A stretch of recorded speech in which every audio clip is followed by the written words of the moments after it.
All right, we certainly saw pockets of standing water, not just clearly on the North Shore, but in the Lakeview area. And we were trying to get some answers to the question, what's going on with the pumps and the situation with the Sewage and Water Board? Yeah, joining us live on the phone, Steve Nelson, the General Superintendent of the Sewage and Water Board. Mr. Nelson, we appreciate you joining us. Yeah, absolutely. Thank you so much for having me. So let's just, I guess, cut right to the chase, if you will. A lot of pumps had issues. 1, 2, 6, 7, 12, 14. It almost seems like every number from 1 to 15 had an issue, it seems like. Here's the big question, and we're going to ask you the questions that we feel like our viewers want to know. What took so long for the Sewage and Water Board to get that information to the public? Because I'll use Lakeview as an example. Pump Station 6 services Lakeview. If you guys had maybe told them at 11 o'clock last night, hey, it's off. It went off for an hour and it ain't working. Maybe people could have moved their cars to higher ground. Yeah, so at Station 6, there's actually 14 pumps at 6. So we did have issues with 2 of the pumps at 6, and those issues were taking place primarily around that problem with the EMDs shortly after 9. And obviously, this is one of those every opportunity to learn. For us, we want to figure out how to communicate. We had that dashboard up that was live, shows pumps up and live and running, that folks can check at swbno.org anytime. But with Station 6, again, we had the vast majority of those pumps were running. Station 12, we did have an issue earlier in the day, but that pump came back on relatively quickly. And then Station 7, which is the other station that serves Lakeview, there are multiple pumps at that station as well, and they were running throughout the course of the event.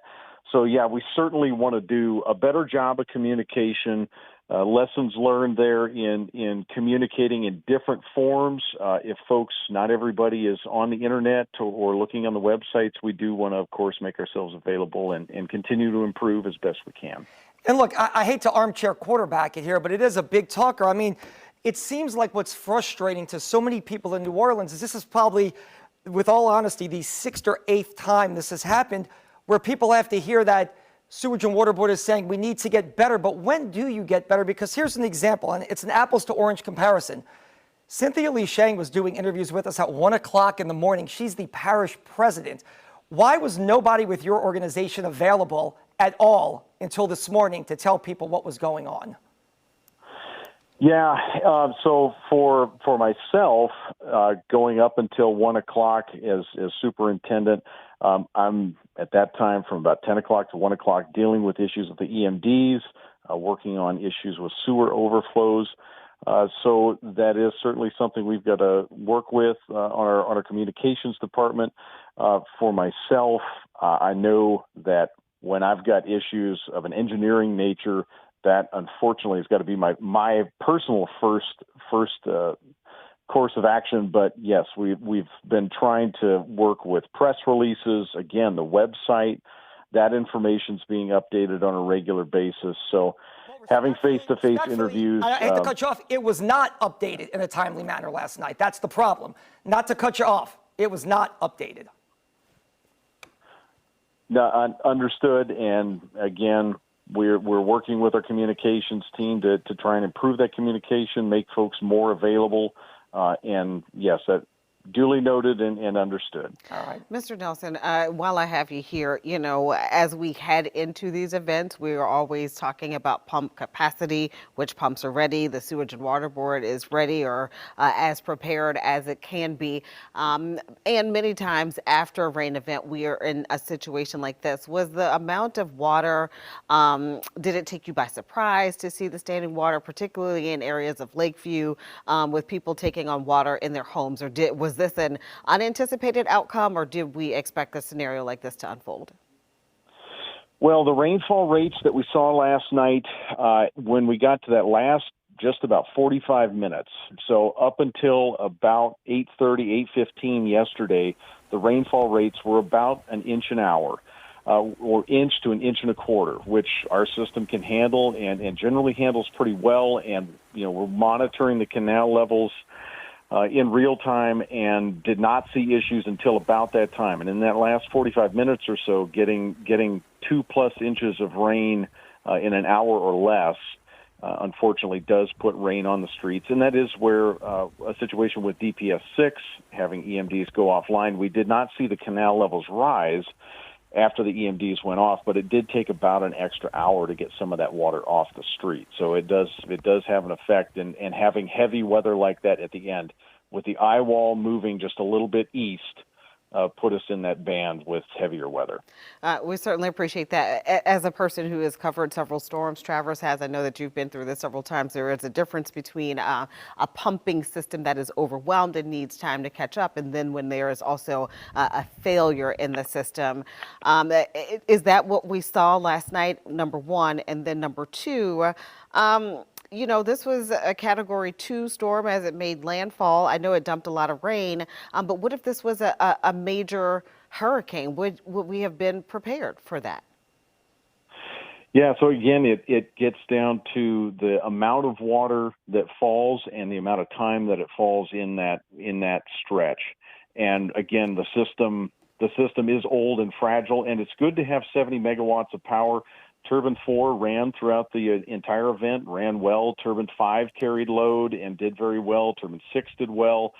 We had multiple frequency changers. The primary challenge we had after, again, the rain had fallen, but then again, it's an issue, is the 5 EMDs. So you've got more than 10 different sources of power ranging in age from 1908 to 2008, and that's where this power complex project that'll be completed June of next year is going to consolidate all of that. It's going to relegate those turbines and the EMDs to a backup, and it's going to provide us with a single source of power that is going to be much more efficient, up to date, and is going to be much more resilient. That's actually our next question, Mr. Nelson. Look, you've been around a while. You're very intelligent when it comes to these kind of issues. So is Mr. Corbad as well, and we appreciate him taking questions, albeit today as well. But he said the same thing. The new facility that will be built in June of next year, is that essentially the magic wand here? Is that what needs to happen?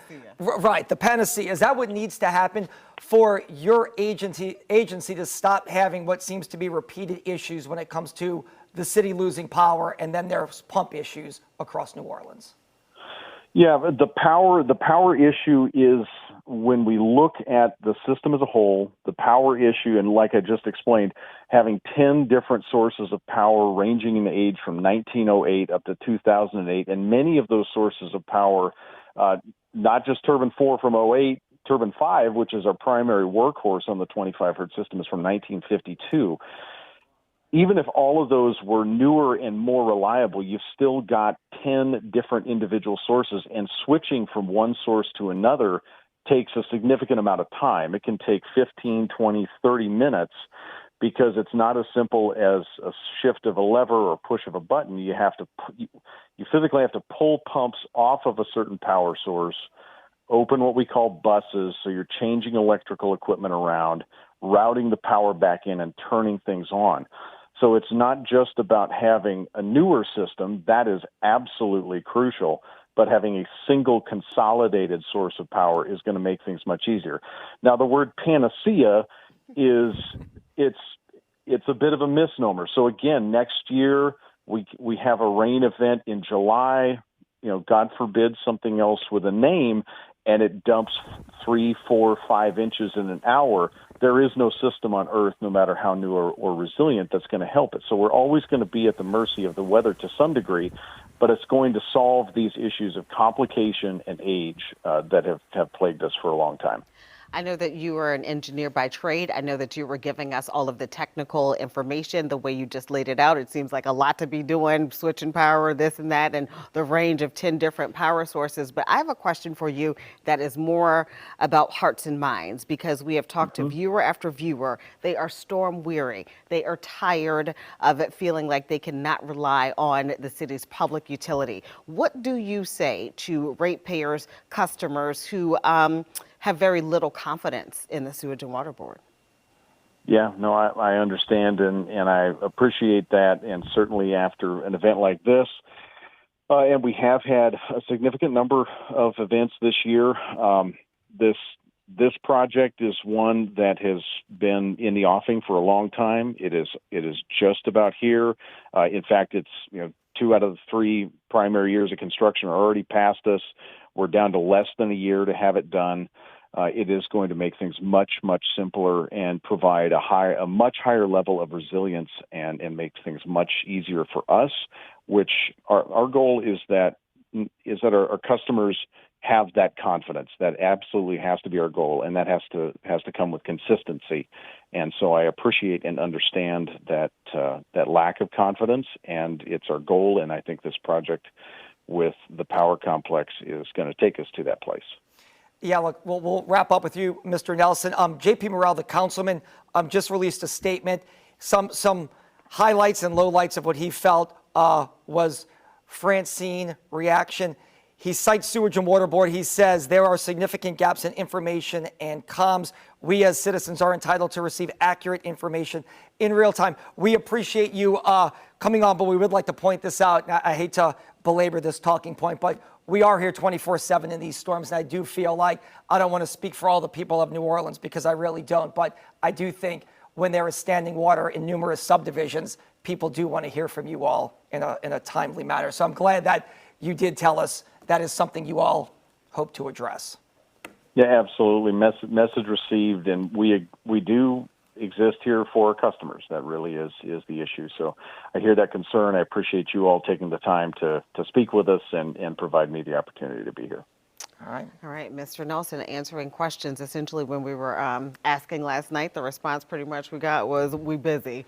We don't have time to do that." So hopefully, moving forward, we will see that improved communication. Thank you so much, Mr. Nelson, for indulging us in these questions. Yeah, thank you very much. We appreciate it. Yeah, thank you.